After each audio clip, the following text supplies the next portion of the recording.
Cinemassacre's Monster Madness! I bet you're not surprised that I chose the Halloween series for the last series of this month's Monster Madness. Nothing could be more appropriate. So let's start with Halloween 1978, directed by John Carpenter. It's about the silent, masked killer Michael Myers who escapes from an asylum and stalks babysitters on Halloween night. It's often credited as being the first slasher flick. That's not really true. It's not even the first holiday slasher flick. But it is responsible for bringing the slasher genre into the mainstream and spawning countless imitators. It's also been said that it's the first Halloween-themed movie, but that requires a little bit of investigation. It's safe to say this was the first feature-length Halloween horror film. It takes the realistic approach where the monster is not a vampire or a werewolf, but a human being. This has been done before with Psycho and Texas Chainsaw Massacre, both inspired by the real-life murderer Ed Gein. But in those movies, the victims go to the killer. They visit the Bates Motel, or they travel into a desolate area of Texas. Halloween is a movie where the killer comes to them. It takes place in an ordinary small town. We get familiar with this town very quickly. There's the Strode house, where the main character Laurie lives. There's the house where she babysits, and then there's the house where her friend babysits, which are both right across the street from each other. This relationship between all the houses sets up a feeling of reality, which I think helps create the tension and suspense. At last, there's the abandoned Myers house. It's another thing that feels familiar to us. Every neighborhood always seemed to have a house that was haunted by some place where a bad thing once happened. It's something that puts us in a child's perspective and captures our spooky imagination. The movie takes place in the fictional town of Haddonfield, Illinois. Co-writer and producer Deborah Hill based her idea on this town from the real-life Haddonfield, New Jersey, but the filming took place in California, in South Pasadena and West Hollywood. Wrap your head around all that. The house that was used for the Myers house no longer sits in the same location today. It was moved down the block, repainted, and turned into a chiropractor's office. I'd be a little scared to get my neck cracked there. John Carpenter was a huge fan of the 1951 classic The Thing from Another World. This is obvious even before he made his own remake. All over Halloween, you can see the characters watching it on their TVs. You can tell he was influenced by The Thing for all the right reasons. He took the same basic concept about people being stalked by a monster and building up anticipation when the monster will strike next. Michael Myers is like a ninja, but as a viewer, we're waiting for when he'll sneak up next, and this intensifies our anxiety. It's an old trick from Alfred Hitchcock, the master of suspense. In interviews, Hitchcock always used this example. You have a scene where two people are sitting at a table talking about baseball. We see underneath the table that there's a bomb. We know it's going to go off, but the characters are too busy talking. John Carpenter knows how to use the old tricks. He managed to take familiar elements and cliches from older movies and combine them all into something that's fresh and new. Jamie Lee Curtis plays Laurie Strode. She's the daughter of Janet Leigh from Psycho. This promoted Jamie into her new status as Scream Queen. Donald Pleasence plays the role of Dr. Sam Loomis. It can't be a coincidence that Sam Loomis is also the name of a character in Psycho. Loomis was Michael Myers' doctor when he was in the asylum and is now hunting him down. It's like a battle of good and evil, the same way Van Helsing would come after Dracula. In fact, Carpenter's first choice for the role was Peter Cushing, but Cushing had just been in Star Wars the previous year, which made him unattainable for an independent low-budget film. As for Michael Myers, there is no one actor associated with the role. He was played by several people in the first film alone. I'll try to list them all, but it's not 100% confirmed. Nick Castle is the best known. He's listed in the credits as The Shape.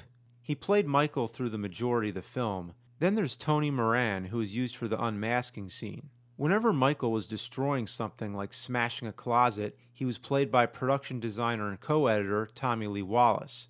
When he's shot and falls off the balcony, he's played by stuntman Jim Winburn. When he kills the dog, he's played by a dog trainer. The young Michael in the beginning is played by Will Sandon. The arm during the long POV shot is Deborah Hill, and it's rumored that John Carpenter himself played Michael Myers somewhere. But if there is any one actor that can be identified with Michael Myers, It's William Shatner. That's his face on the mask. Since this was a low-budget movie, they didn't make their own mask. They went to the store and bought any mask they happened to find. They went with a Shatner mask, removed the eyebrows and sideburns, messed up the hair, and painted the face white. The original store mask was created by Don Post in 1975. The same year, a movie came out called The Devil's Reign, starring William Shatner. His face looks identical to the famous Michael Myers expression.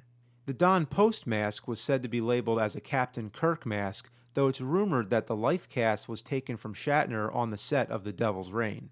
Strangely, Shatner even does the famous Michael Myers head tilt. If there's no connection whatsoever, then it's one hell of an eerie coincidence. When Halloween came out on television, it fell a few minutes under the time slot they needed, so they had to film a few extra scenes while they were in production of Halloween 2. Fans of the first movie might want to check out the extended TV cut for curiosity's sake. Music plays a big part in creating the haunting atmosphere.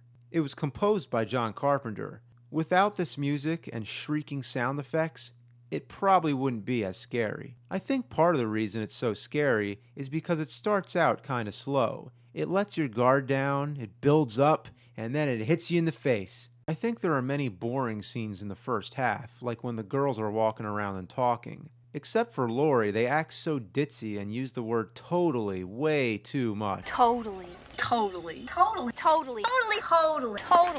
wiped out. I don't think you have enough to do tomorrow. Totally.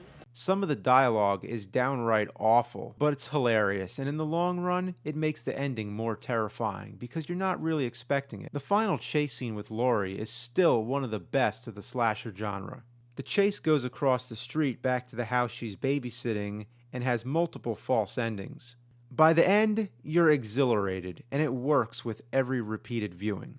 There's something special about this movie because it's low budget and not overproduced. Every subtle thing about it, like the dead leaves blowing across the street, it all just feels so real and legit. I try to make it a tradition to watch it every October, ideally on Halloween night. That's the perfect mood. Let me set it up. Turn out the lights, light up some jack-o'-lanterns near the TV, start the movie when the night is still early enough so that trick-or-treaters are coming to your door, but don't answer the door because you're watching Halloween. Put out a witch's kettle full of candy and let those little fuckers help themselves. The sounds you'll hear at your door will set up the perfect ambience. By the time you get to the final chase scene, you'll be completely immersed. As the movie ends on one of the greatest cliffhangers of all time, get up and take a peek out your front window, looking out onto the quiet night street.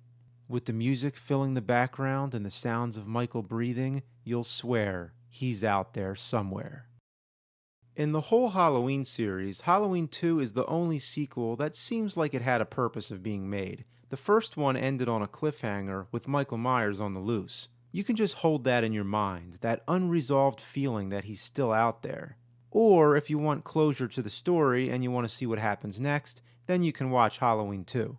It's nice to have that closure, but it also sort of demystifies the first movie. Out of all the sequels, it's definitely the most closely connected with the original. John Carpenter returns as the writer, and all the characters that lived through the first movie are still here. Jamie Lee Curtis and Donald Pleasance naturally slip right back into their respective roles. The biggest connection with the first movie is that it still takes place on the same night. It literally picks up right where it left off. Dr. Loomis is running around trying to find Michael Myers again, knowing that he's dealing with a bulletproof killer whose essence is that of pure evil. Laurie Strode has been taken to a hospital after her traumatic experience. Michael's going around stalking and killing random people until it's revealed that Laurie was adopted by the Strode family and that she is really the second sister of Michael Myers. He killed his first sister in the beginning of the first movie, so now he's trying to finish the job and kill Laurie too. Again, it may have demystified some of the motives behind him. I think usually the least you know about Michael Myers, the better, but it is a sequel, so they needed to come up with some new kind of twists. Michael Myers kills people in new ways by shoving someone's face into boiling hot water and jamming a needle into someone's head. It makes you cringe and reminds you how the first movie didn't really need to show much of the murders. This is the beginning of a long tradition where each film has to try to up the ante. One part I have mixed feelings about is when Loomis finds a trick-or-treater who happens to be wearing the same Michael Myers costume. I like the idea that it acknowledges that this is Halloween night and there's a lot of people walking around dressed up, so that gives a reason why Michael Myers can be so difficult to spot. But Michael's costume was so unique. In the first movie, he stole the mask from a store and he took the boiler suit from a worker who he killed on the side of the street. It makes sense that some other random person could have found the same mask, but how did they come up with the idea to wear the same boiler suit? He couldn't have been imitating Michael Myers on purpose because there's no way he could have known yet. This is still the first night. The one thing I love about this scene that I find hysterical is when the police car hits him, rams him into a van, and explodes. It comes out of nowhere. The guy was just walking across the street. I thought the cop did it on purpose, deciding to take a chance on this innocent person in case it was really Michael, which I thought was dark and humorous. But the cop comments that he didn't see him. What a fucking idiot. So what if the guy wasn't in the street? Would he have just crashed into the van? In the last act, Michael chases Laurie through the hospital. It's not as good as the first chase. I'm not sure exactly why, but I'll try to explain the best I can.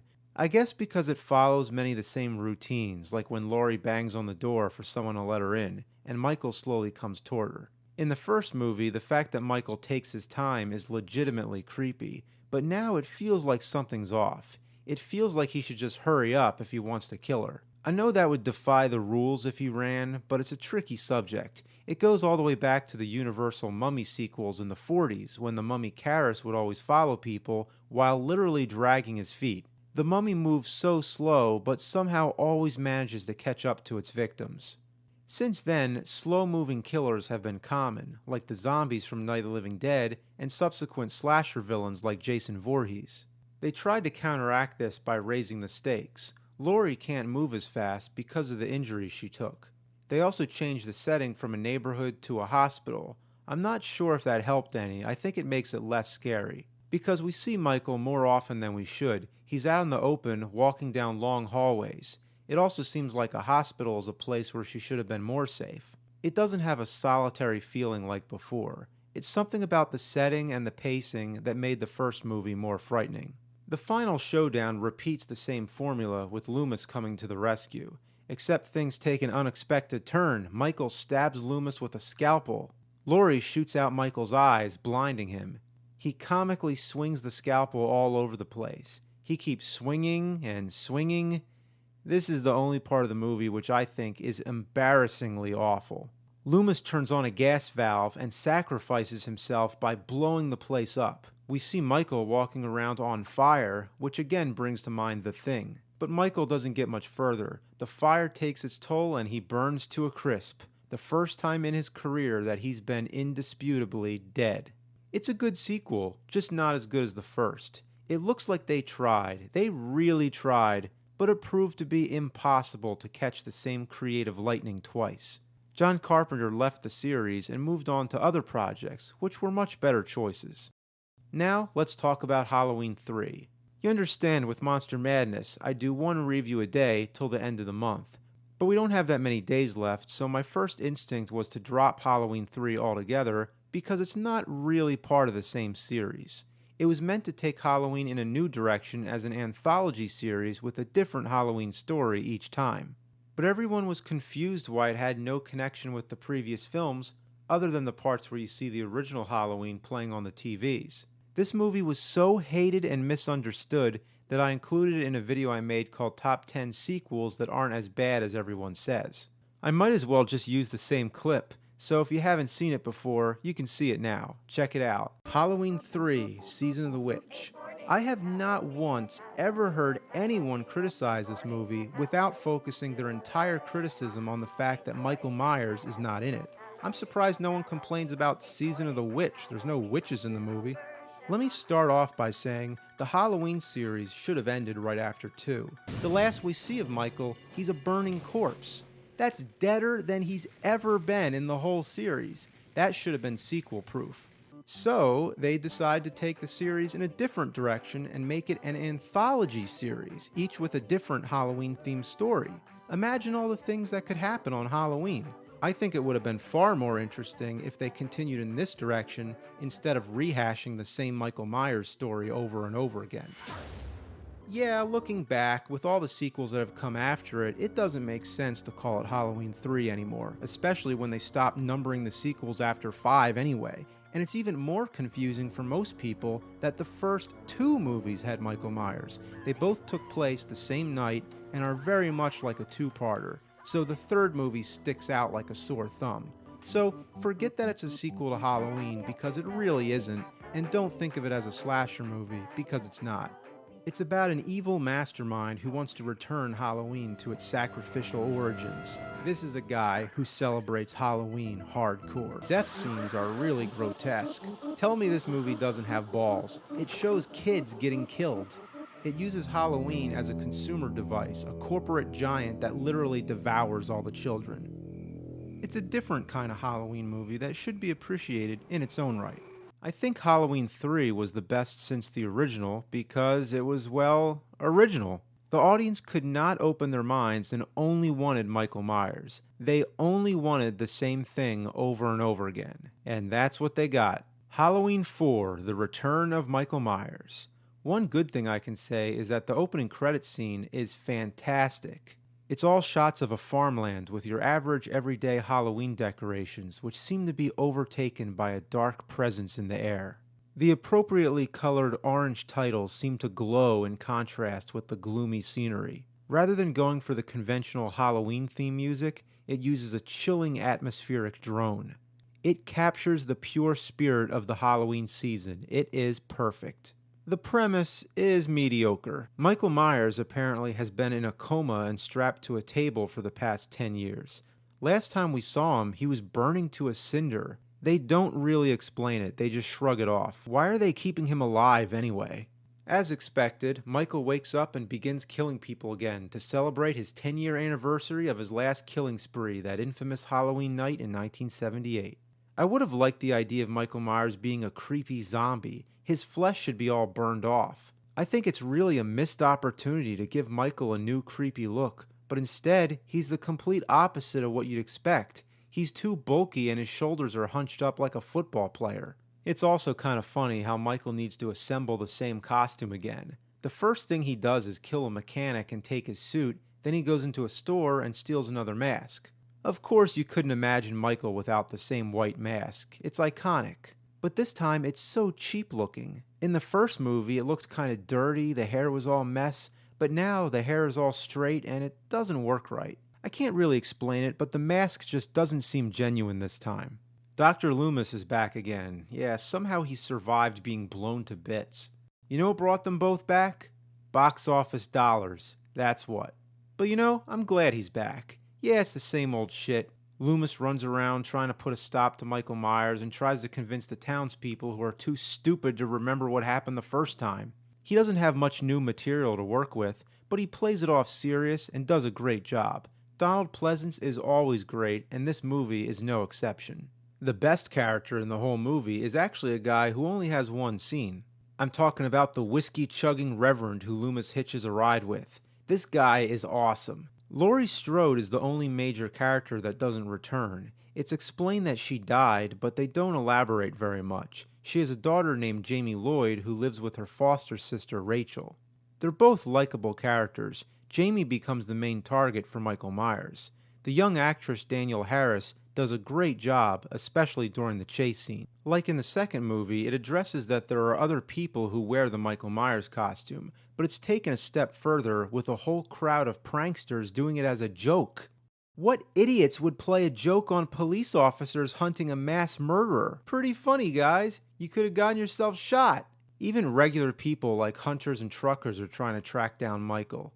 It's like a contemporary version of the angry villagers in Frankenstein. The most hilarious thing that happens is when Michael picks up a gun. Yes, that's right, Michael Myers with a gun, as if that's not surprising enough. He aims it like he's about to shoot, and then he stabs with it. Pretty effectively, too. It goes right through the goddamn wall. How strong is he? Who the hell goes around stabbing people with a fucking gun? Does he shoot people with a knife? The ending is a bit anticlimactic. Michael falls down a mine shaft and then he's declared dead. Even though he's survived how many bullets now? He's been burned, he's been hit by a car, but he falls down a pit and nobody expects to ever see him again? In the last scene, Jamie inherits Michael's murderous ways. She stalks and kills her stepmother in the same exact way Michael did in the first movie. The same curse that fell upon him is now on her. It's not a bad cliffhanger and opens up the possibility of having the sequels be about her. But Part 5 threw that idea out the window pretty quickly. For a sequel that had no purpose of being made, Halloween 4 is not that bad. It's well shot, well paced, and has good chase scenes.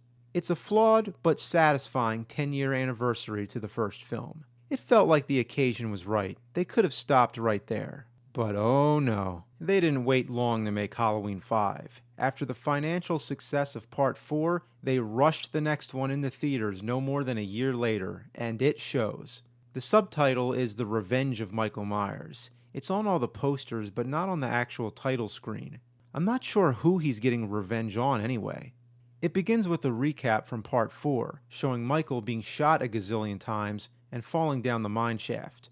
I never considered that a conclusive death. But wait, this time they throw a stick of dynamite down there? Well, if you would have shown me that before, I would have accepted it. As expected, Michael escapes and lives with a hermit for an entire year before he wakes up from a deep sleep and kills the poor guy. The entire setup to Michael's niece Jamie being the new killer is completely ignored. Some people would say it would have been strange to have a little girl being the killer for a whole movie, but Michael began his killings at a young age. All it meant was that she was destined to grow up the same way as her uncle. But this idea got flushed down the shitter. Jamie is now traumatized and being treated in a children's mental hospital. She's having nightmares about her uncle and shares some kind of psychic link with him. It's not explained very well, and it's not a very original idea either. In the beginning of Halloween 4, she's having the same kind of nightmares, which in itself was strange because she had never met her uncle yet.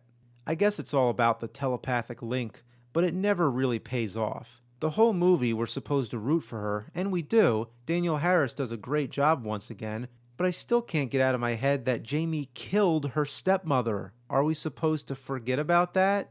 Nobody thinks she might do something like that again? Rachel, who is the only other likable character from Part 4, is killed off early in the film when Michael stabs her with scissors. Donald Pleasance is still good as always. Some would say his performance comes off as being tired, but that's the way I'd imagine Dr. Loomis would be after all this time. But unfortunately, not even Donald Pleasance can save the rest of the movie. The new characters suck. That's the best way I can put it. They're ditzy, stupid, and annoying. All they do is play pranks on each other. The gags wear old very fast.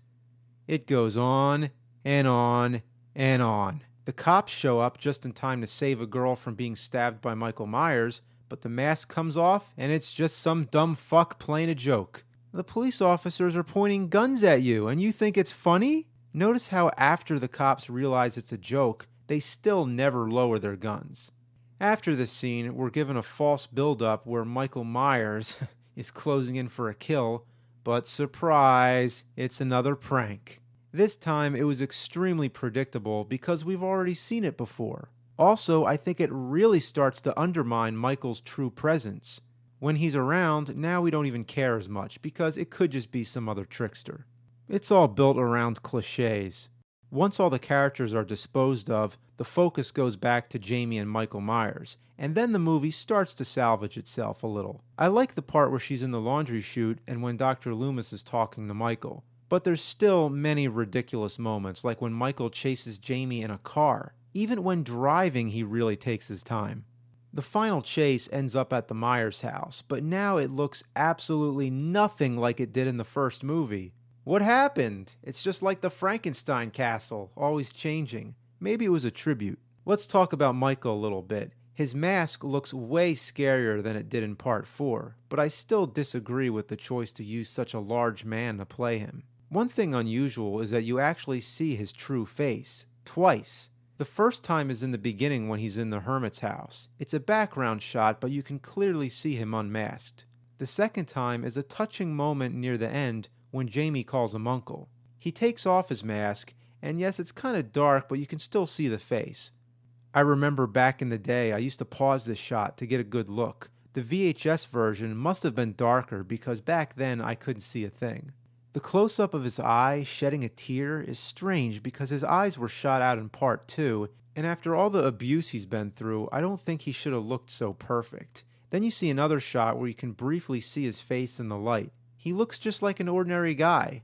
I still say he should have been like a zombie. Oh, would that have been too much like Jason Voorhees? Well, who came first now? Dr. Loomis takes Jamie as bait. I know he's got to do whatever he can to get Michael Myers, but this is really out of character for him. He drops a chain net on Michael, he shoots him with tranquilizer darts, and whacks him repeatedly with a wooden plank. There's an odd moment where he collapses next to him. Looks like he's about to kiss him. Then Michael ends up in jail, still wearing the mask. What prison would leave a mask on a criminal? I know the filmmakers just don't want to show his face, but they already did. And besides, they could leave the prison cell dark or shoot it in a way that you don't see his face. But whatever.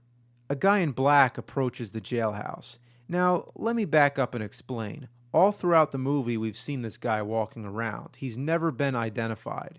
He happens to have a symbol of a thorn on his wrist. Michael has the same thorn, and we also see it on the walls in the background.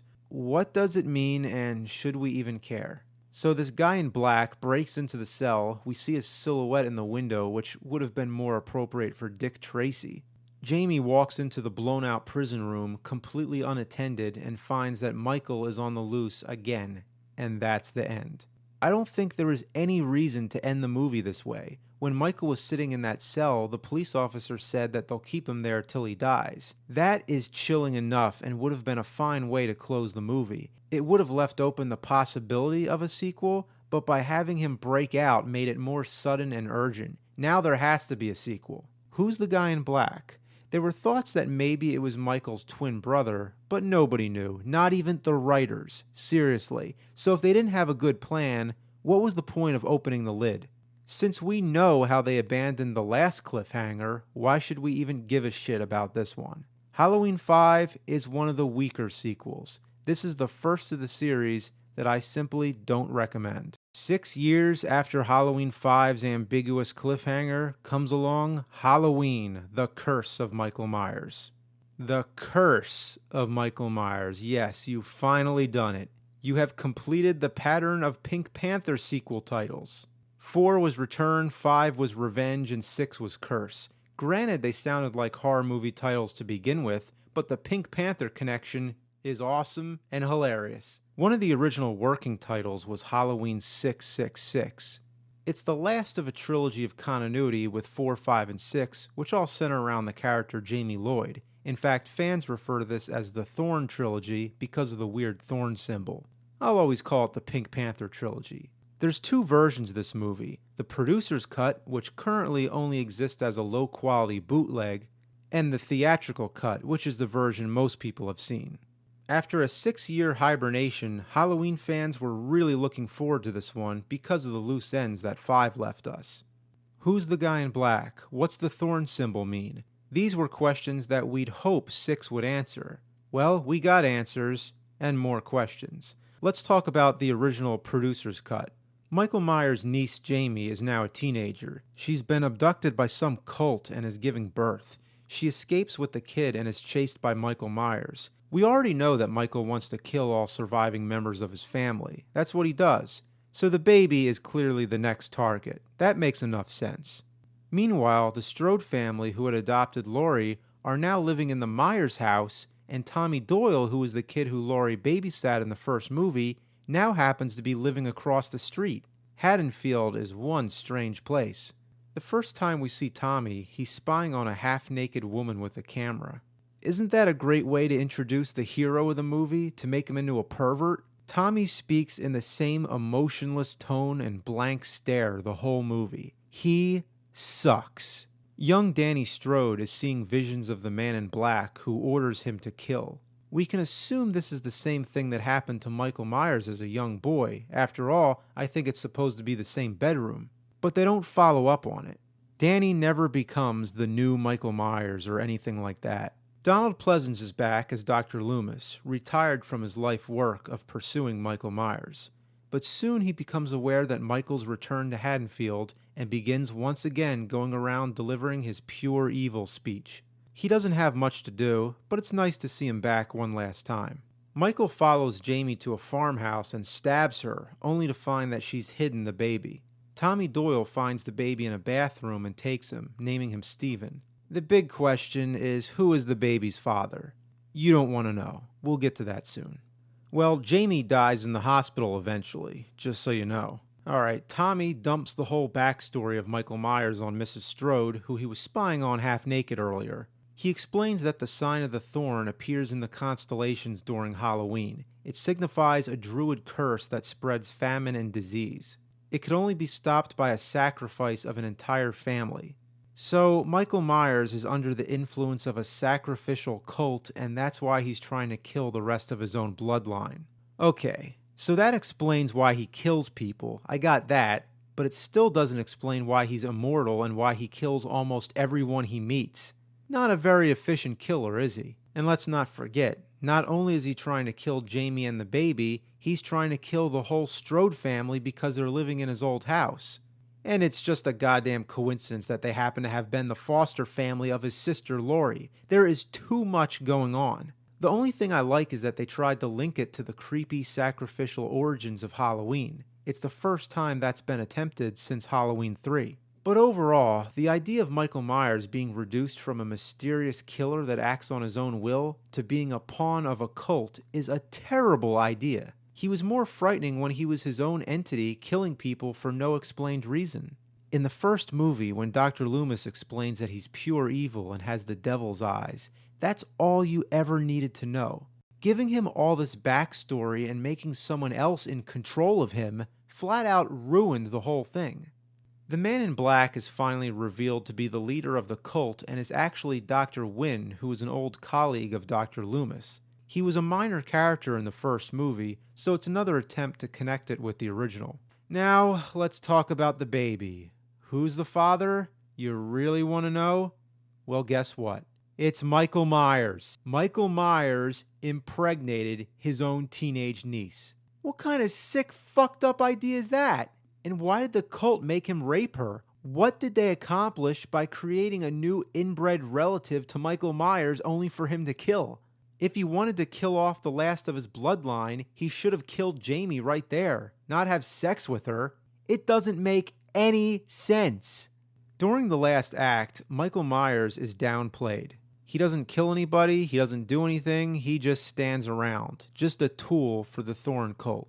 He is put to rest in the most absurd way imaginable. Tommy stops Michael by placing a bunch of stones on the floor to make an anti-Thorn symbol to repel the curse.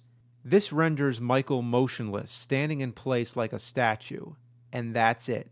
Michael Myers, the unstoppable killer who's been shot, fallen off a balcony, burned in a fiery explosion, been hit by a car, fallen down a shaft, beaten senseless all over the place, is now stopped by a bunch of stones on the floor. Great. Then, in one of the strangest and most confusing endings ever put to a motion picture, Loomis finds Michael, now laying on the floor, unmasks him, and finds out it's Dr. Wynn. And Michael Myers is now dressed as Wynn. So I guess they switched costumes so that Michael could be on the loose again. Big deal. And to top it off, Loomis sees the sign of the thorn on his own wrist and starts screaming like a lunatic. I assume this means that Loomis is now cursed to take the place of Dr. Wynn as Michael's caretaker. Okay, so if they're going to pass the job on to anyone, why Loomis? If Wynn was Michael's caretaker for this long, why not pass it on to someone younger? I know they wanted Donald Pleasance to stick around for more sequels. Who wouldn't? But quite frankly, the man was old. In fact, he passed away right after they finished shooting. Even if he wouldn't have been around for another sequel, I don't know how exactly they could have followed up on this cliffhanger. This movie was such an atrocious mess that they couldn't even release it in theaters the way it was. They had to shoot new scenes and re-edit it, which unfortunately didn't help a whole lot. The original cut is known as the producer's cut, which is strange because it's the only producer's cut of any movie I've ever heard. Typically, in a situation like this, it would be a director's cut, with the producer's cut usually being the one that makes it to theaters. Well, the theatrical version makes lots of cuts and adds new scenes. The first major difference is that Jamie is killed earlier when she's in the farmhouse. Michael impales her on some farm equipment, which is far more graphic than the producer's cut. Another memorable difference is a scene when Michael electrocutes Mr. Strode. Now his head explodes, which is awesome. Any horror fan's gotta love a good head explosion. It's a minor but welcome addition. The final act, which almost entirely ignored Michael Myers, now has him going on a killing spree, turning the place into a bloodbath. The strobe effect is a bit excessive, but at least it reinstates Michael Myers as the uncontrollable killing machine that he's supposed to be, and not just some cult leader's henchman. Unfortunately, a lot of Dr. Loomis is cut from this version, and he's absent during most of the last act. So it's a trade-off. You either get more Loomis or more Michael Myers. The ridiculous stone ending is scrapped, rightfully so, but instead we get another ridiculous ending. Tommy beats Michael to a pulp with a lead pipe. For no good reason, there's all these strobe flashes. Is he bleeding green? If it's supposed to be blood, it's definitely not red. Tommy's such a schmuck. Look at that cocky grin. And believe it or not, this is how Michael meets his end. Are you kidding me? A fucking pipe? That's the best idea they could come up with? Then we see one last shot of Dr. Loomis, taken randomly from the original cut where he says he has unfinished business. What's he gonna do, beat Michael with that cane? Then we cut to a shot of the mask with a needle next to it and hear Dr. Loomis scream. The scream is taken from the original cut when he saw the thorn on his wrist. It's the last sound Donald Pleasence ever uttered on film. What a way to go out. Any way you look at it, Halloween 6 is a mess. A great big, incoherent, convoluted, and spectacular mess that shits all over the Michael Myers legacy. You don't have to take my word for it. The producer's cut seems to have gotten unanimous praise from fellow horror fans. Sorry, but in my own opinion, both are horrendously bad in their own ways. The producer's cut is the one that explains Michael Myers is Uncle Dad. I'm better off without that explanation. If you really want to follow the whole Thorn thing, then the producer's cut is for you. The theatrical version explains less, but at least makes up for it with some entertainment value. The ending with the lead pipe is horrible, but at least it's funny. It makes me laugh out loud instead of the original ending, which makes me pull the hair out of my head. I'd rather it be laughably bad than frustrating and bad. Both are awful. Pick your poison. The Halloween series was a broken down mess. The first was a classic, the second was a bit tired, the third started fresh with a new idea but failed miserably in the public eye, the fourth brought back Michael Myers and started planting the seeds of absurdity, the fifth escalated to new heights of ridiculousness, and the sixth shat all over the whole Michael Myers mythology. There was nowhere to go after that. It was ruined. It was deep into the 90s. The slasher genre was worn out, but it was often parodied in movies like Scream. Scream made constant references to Halloween and introduced new audiences to it. It was like the genre had gotten a newfound attention, myself included. I had recently become a fan of the Halloween franchise and noticed how the sequels kept getting worse. I wanted to see one good final Halloween to salvage the whole mess. The occasion was ripe. It was the 20-year anniversary of the first movie. It was announced that the new movie would go back to basics and ignore all the sequels that came after too. With no Donald Pleasence, who would be the star? Well, Jamie Lee Curtis, who left the series long ago, had become a major actress since then. I had no idea she would ever return for another Halloween movie, but she did, and with love and affection. The first Halloween launched her career, and now she was returning the favor by coming back for the 20th anniversary. There was no better time to be a Halloween fan. This was the first Halloween movie I saw in the theater. This is when they started releasing them in August instead of October, which I'm very much against. The title is a little lame, H20 or H2O as it's usually called. Just because the abbreviation happens to be the chemical formula for water, does that mean we have to call it that? Another returning actress is Nancy Stevens as the nurse. She was a minor character in the first movie. Also, there's Jamie's mother, Janet Leigh, from Psycho. This scene makes a tribute to Psycho.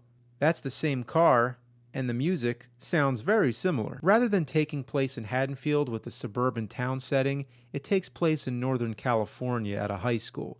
Laurie Strode's in charge of the school. She's changed her name to Carrie Tate, and let's not forget, she was originally Laurie Myers. She's got a lot of names. She has a son named John and a boyfriend named Will. Her life seems pretty stable, except when it's Halloween. All her tragic memories from that night 20 years ago keep returning to haunt her. Michael Myers already made his appearance in the first scene, so we know that her fears are legit. If this is really supposed to be a continuation of Halloween 2, there's no explanation how Michael Myers survived the fire. Michael Myers looks similar to how he looked in the first movie, rather than being built like a football player. I'm glad they got his physique right, but you see his eyes too much. I always envisioned two black holes, but that's my personal preference. I just think he's scarier when you don't see his eyes. There are some moderately suspenseful moments, but most of the film relies on cheap shocks. Why does everyone keep sneaking up on Laurie all the time? Couldn't they just say hello? Michael spends most of his time stalking John, his friends, and the security guard played by LL Cool J. This is all a warm-up to the final confrontation with Laurie versus Michael. That's what the movie's all about. In fact, you don't even see John that much during the last act. He's a throwaway character. This movie belongs to Jamie Lee Curtis, and no one else. She beats the shit out of Michael Myers. It goes on and on. It isn't even scary anymore. It's like a slapstick comedy. Michael's now the victim. In fact, I heard one of the original titles was The Revenge of Laurie Strode, which would have been very appropriate.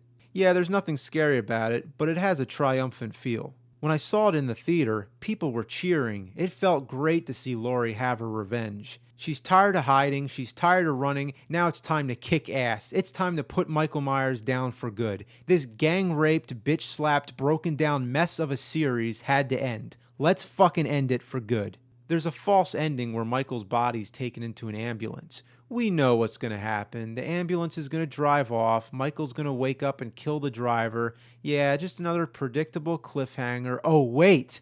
Laurie's stealing the ambulance. She's not having it. She's like, fuck you, cliffhanger. That's what you call a smart character.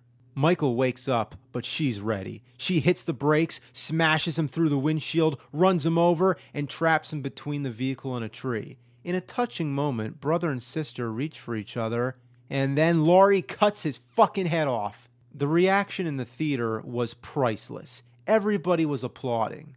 I'm not sure if they were applauding for the same reason as I was, but I was glad to see that the series was given a proper finale. I still think his death in part 2 was the most conclusive, because his whole body was burning away. But anyway, his head came off. It didn't look like he'd be coming back. H2O was great when I saw it in the theater, but since then, it doesn't hold up as well. It's okay. I don't have any major complaints or praises for it. It's just alright. Anyone who wants to avoid the sequels can skip to this one and see how the series should have ended.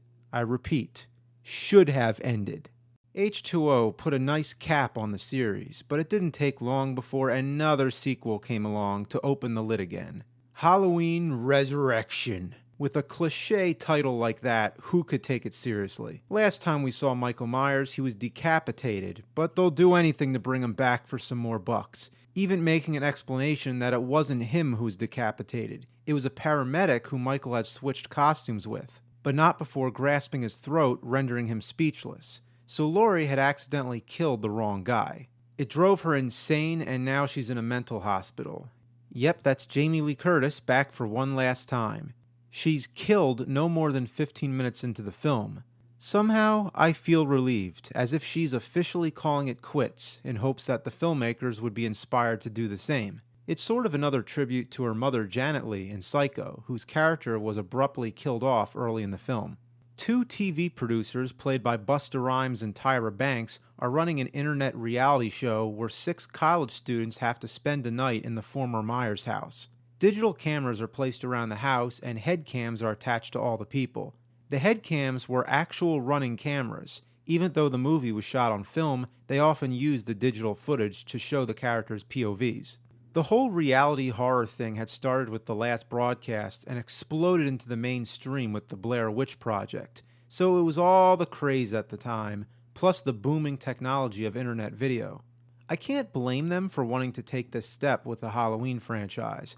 I think it would have been a great idea to make an interactive DVD out of it, While watching the movie, you could switch between the different camera angles at any time and see what the different characters are seeing. Even as a non-interactive movie, it at least tries to make the series scary again by giving it a raw, homemade feel and trying to put us in the characters' perspectives. Maybe it didn't work so well, but I at least have to give them credit for trying something new. The biggest problem is that the characters all suck. We don't care if they live or die. The situations don't seem right. Why are they getting nude when they know they're being watched live all over the internet? Why don't the police ever show up? Why don't they leave the house? Something just feels off the whole time. It's a shame that Michael Myers' final outing in this series is with a kung fu kicking, one-liner spewing Busta Rhymes. It makes a complete mockery of the franchise. It couldn't be worse if they threw a pie in Michael's face.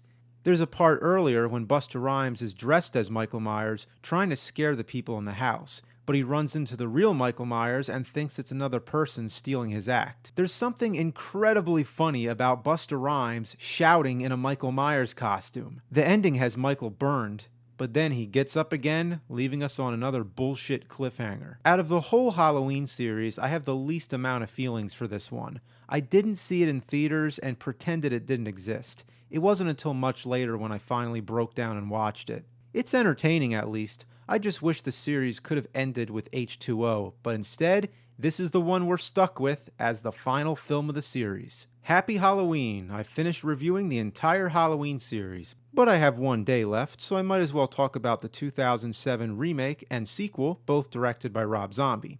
I'm a big fan of Rob Zombie's music, but his movies are hit or miss. House of a Thousand Corpses had its moments, but was an overall mess. The Devil's Rejects was awesome because the characters actually work. His remake of Halloween is a mixed bag. It begins when Michael Myers is a young boy and doesn't show adult Michael until about 40 minutes into the film. The good thing about this is that it has the chance to be its own movie. Some like the way it behaves as a prequel, and others don't. I'm personally not a fan of the young Michael. I don't believe that this kid would grow up to become this unstoppable killer. I know he's supposed to look ordinary and unassuming, but there's nothing that clicks. How does one grow up to become a serial killer? Why, they come from a dysfunctional family, of course. How simple-minded could you get? It doesn't explain very well why he becomes the way he does, nor does it keep it mysterious enough. It falls in the middle. Not to mention, what kind of steroids were they giving him in that asylum? The music cues are a bit odd. The use of the song Love Hurts has me scratching my head, and the famous Halloween theme, believe it or not, I think is used at inappropriate times. It's used too often and too early in the film. I think it should have been saved until he first put on the mask, or at some point when the evil has taken shape. Paying tribute to the original is fine, but it gets carried away a little. Once adult Myers is on the loose, it starts recreating scenes from the original, not all of which are necessary. The characters are ditzy like in the original, and so is Laurie this time, always being overly animated. The movie on the TV is The Thing, just like in the original. It's a rare case when a movie pays tribute to another movie's tribute. The biggest problem is that it is not subtle in any way. It goes straight for the violence. Michael is not efficient or ninja-like with his killings. He takes a blunt approach and murders his victims with over-the-top beatings that are far more graphic than they need to be. It's a very angry and psychotic remake. It's so over-the-top it actually becomes comedic. If you think of it as a dark comedy, it works. Malcolm McDowell is very good as Dr. Loomis, and Brad Dourif is also good as the sheriff. A lot of the cast includes Rob Zombie regulars like his wife Sherry, William Forsythe, and Sid Haig. It also has Danny Trejo and Danielle Harris, who played Jamie Lloyd in Halloween 4 and 5. Rob Zombie always seems to be very good at creating psychotic characters. Some of these nutcases are even more interesting than Michael Myers. The final chase scene is tense, riveting, and gritty. Even though the negative things I have to say seem to overweigh the positive, it's still worth seeing. I'm generally against horror remakes, but this one I prefer to another mediocre sequel. It has a major stylistic difference that makes it feel like a breath of fresh air. It's very much like a modern grindhouse film. It feels like I'm watching trash. Good old-fashioned, blood-soaked trash, and I think that's what Zombie had in mind. The sequel, Halloween 2, well, what a movie. I don't really know what to say about this one. I'm a bit more forgiving because it's not a remake anymore, it's a sequel. so it can be viewed as its own thing. It has to be viewed as its own thing, otherwise you'll hate it. You have to go into it with the mindset that you're watching garbage. Weird garbage with weird sick fucks talking about having sex with corpses, weird young Michael doppelganger, weird white horse subplot, weird dream scenes, Weird Al. That's right, Weird Al Yankovic. Watch this scene where Michael stabs the fucking crap out of the nurse. I never thought the idea of Michael Myers killing someone would ever be so funny, but it's hilarious because it is so ridiculously over the top. How many times does he need to stab her? Then there's a long pause, and he stabs her one more time for good measure. The timing has to be intentionally funny. Check out this scene where he smashes a naked stripper's face into a mirror again and again and again. Jeez. The characters go through major changes, which I think is a good idea to keep it fresh. Laurie is now traumatized and gets all punked out, no longer the happy-go-lucky chick from the first movie. Dr. Loomis is now a bitter man who's criticized in the press for exploiting Michael Myers in a book he wrote. It's very exaggerated, but Malcolm McDowell still manages to make it work. Visually, it's a great film to look at. The dream scenes and the party scenes at least make it feel like it's Halloween. The Halloween theme music is sorely missing. The last one overused it, but this one doesn't use it at all until the end credits. Michael Myers spends a lot of time walking around unmasked and has taken the appearance of a hobo. In the last scene, his face is shown illuminated and in close-up. He's played by Tyler Mane, but looks mysteriously like Rob Zombie. And believe it or not, he actually speaks. Die! Die? After all the years of Michael Myers never speaking, the first thing he says is die? For a guy who goes around killing people, it seems a little redundant. What's really strange is that I don't remember this part when I saw it in the theater. It seems they changed the ending for the DVD, at least the one I have. In the version I remember seeing in the theater, Laurie stabs Michael with a knife, and that's how he dies. It didn't make any sense because at the end of the last movie, he was shot point blank in the face. So if he can survive being shot, how can he be killed by being stabbed? In the DVD version, he's gunned down by police officers. It still doesn't make sense because he's been shot several times before, but at least it's better than the theatrical ending. Halloween 2 is the most bizarre mainstream horror sequel I've ever seen released by a major studio. It's a movie that doesn't give a fuck. This concludes Monster Madness 2011. Now go watch some scary movies. I'll try to do the same. It's Halloween, and everybody's entitled to one good scare.